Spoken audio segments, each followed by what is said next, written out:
Check. All right, cool. We're good. Let me get back so I can see what's going on.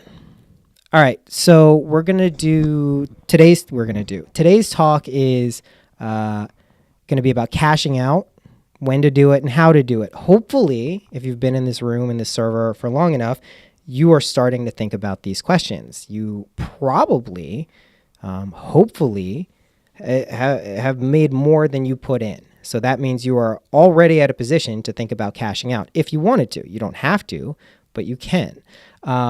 So let's talk about when you should cash out first, and then we'll talk about how to do it. So for me, this is really simple, and I really highly recommend you without compromising your portfolio. And there's several ways we can do this, and I'll try to have maybe doubled your principal, and you can take it all out. When I say principal, I'm just talking about the initial investment you put in. So for me, this is 2013. That was my initial principal. Everything that's come out of that, whether it was Bitcoin's growth or the forks like Bitcoin Cash, which I sold and made my initial altcoin investments in, it's all. Because then when your friends hit you up, who are skeptics, or your family or whoever, you read something scary on the internet about how Bitcoin's a bubble and it's going to crash, who gives a shit? You're already up. I mean, maybe if you're up a tremendous amount, the worst thing you're going to have lost is your time and attention if you're doing this actively. So if you also figure out a way to maybe not gotten all your money or lost all your money in quotes there. So my point is this is a relative thing. Everyone is going to have a different feeling. For me, my money's already out.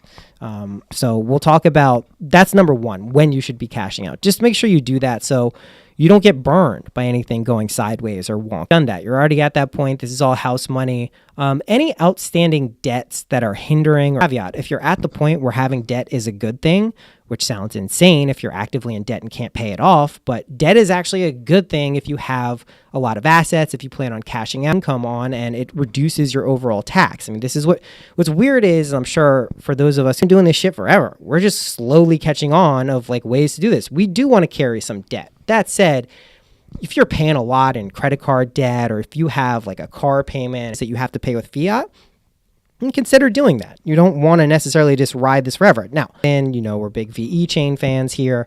I pulled out, I think, like $5,000 at the end of December because the tax year was ending. I wanted to pay off some credit card debt into crypto. And, I'm glad I paid it off. I covered it. Especially since there's more credit card debt on those than before. But, it doesn't feel amazing when if you left something in, it would have made more. But you still have to take care of, you may have taken your principal out. If you're up like $500,000 or something and it all goes to nothing, that's not going to feel good, especially if you still have obligations that you need to pay. So that's another thing to consider.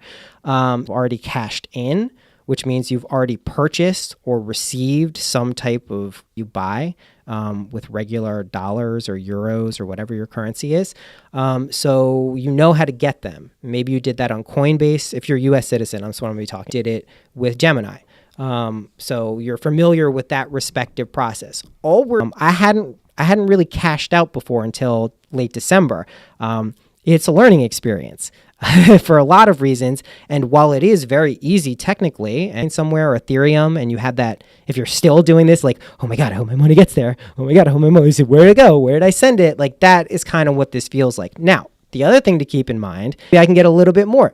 So what I found in that is you want to do it relative. I've learned my lesson with Bitcoin. Unless for some reason I'm cashing out and I think Bitcoin's about to go up a ton, I'm going to do either because it's $100 and I'm only taking out $5,000 and I'm taking out, let's say it was 5 Ether, I'm only losing $400 or $500.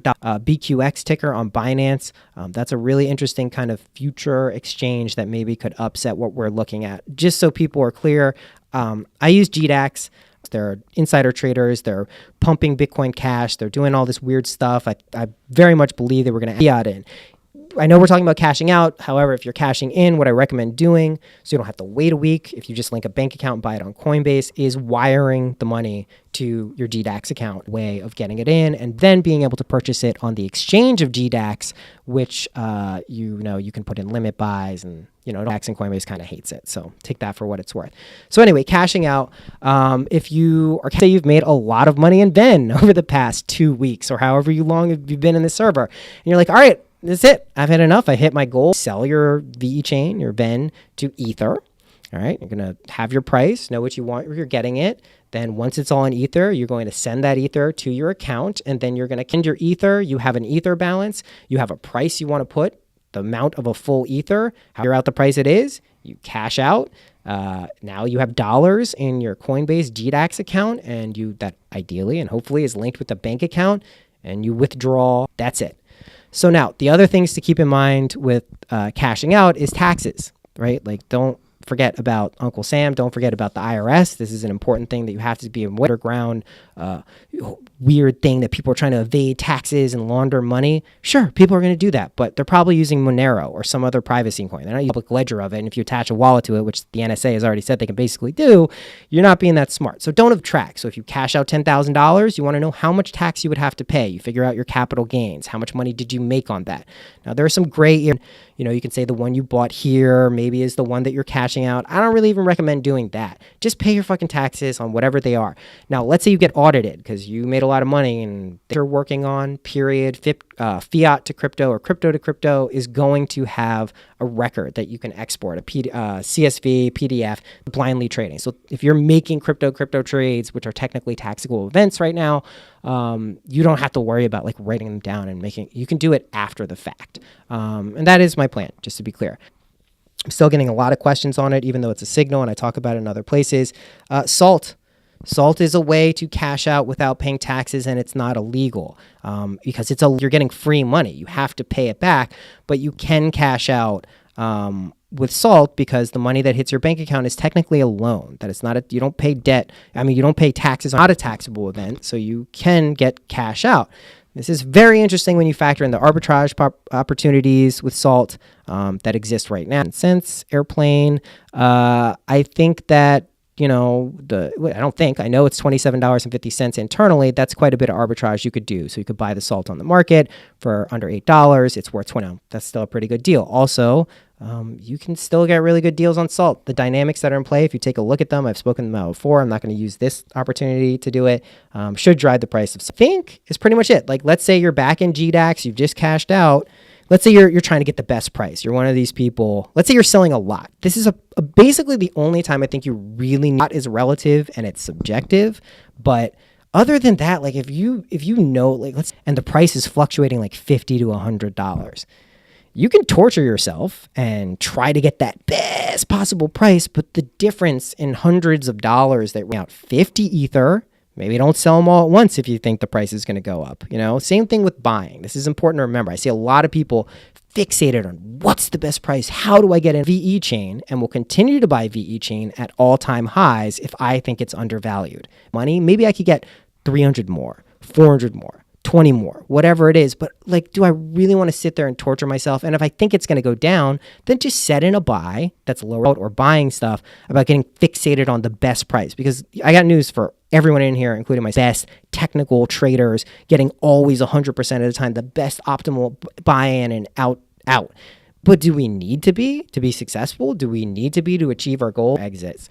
So yeah, I think that's pretty much the when and how to voice chat text channel. If not, we'll call it a wrap. That was a fast one. I know I spoke a lot. You guys are good on the cashing out? This is the time. I'm going to take a break for at least 2 to 3 minutes from the server, so you only have that much time to not get your questions answered. Good time to buy Bitcoin. You fucking trying to torture me, man. Well, here, you open up GDAX. I've said it in here a bunch. I am not messing with Bitcoin at all. I think it's going to hover. All of the technical analysis I've seen is between $9,000 and $13,000. That's where it's going to until it either breaks one of those either direction. And then that should confirm the direction it will continue to go in, at least for a little bit. It's going to be fine at the end of this month. I do think it's probably going to be higher than where it is now. We're looking at it 10.6, 10.7, but I don't know. I'm not buying it. This is not a signal that I'm saying, and I think it's a good time to buy Bitcoin. But you probably won't see that from me until I really have a sense, or I feel like I have a sense what's going on. And this goes back to the whole principle of being in tune with the market. Server sent it to me, this video. This is a very important thing to keep in mind. I've been telling my clients this. Basically, there's no such thing as a bull market. There's no such thing as what the market is an equal disagreement on the value of something and an agreement on the price of it. And that is constantly happening. So if you find after you own it or looking for something, you're not in tune with the market. You're out of tune with it. You're rooting for something. You're fighting it. You're trying to shape it the way you want it to be. And that typically is not going to, if you can find yourself being in tune with the market. So right now, this is how I'm in tune with the market. I'm not doing shit with Bitcoin. People are sending me Bitcoin for consulting, but I'm not worrying about its value. Whether I think I should set a lower buy or just market buy or whatever. Probably not market buying, just to be clear. But, I don't try to figure out things that I don't think I be in tune with the market. This is not the time, in my opinion, to be trying to figure out whether you should be buying or selling. I'm all over this shit. No one knows what the hell is going on. That's the truth of the situation with Bitcoin and the market in general right now. You can have feelings about it, and hopefully maybe we can wisdom of the crowd syndicator this, but I don't know one person who has the answers right now. All right. Any other questions? Yeah, and they don't have to be related to buying in. If you just have a question right now, this would be the time to ask it. Again, a little bonus. Think of it. This is like $300 maybe right now is Bitcoin. Mufasa, waiting for the question. Take advantage of these calls. Thumbs up. We'll see you in the server in a little bit. All right. Bye-bye.